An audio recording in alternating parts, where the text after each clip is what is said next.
Ang tanong ng ating kaibigan, paano daw malaman ang Facebook password ng kanyang jowa? So sana matulungan ka ng tutorial na to kaibigan. Sundan mo lang, i-follow at i-subscribe mo na rin ako. Let's go.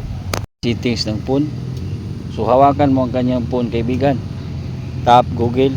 So phone ito ng iyong jowa kaibigan, tap itong all service, scroll up, tap autofill with Google. So phone ito ng iyong jowa kaibigan ha.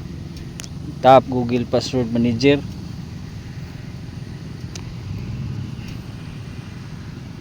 tap Facebook.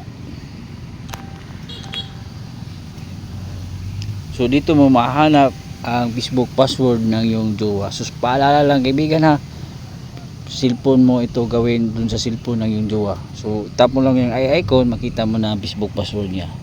Sana natulungan ka. Salamat sa pag-share.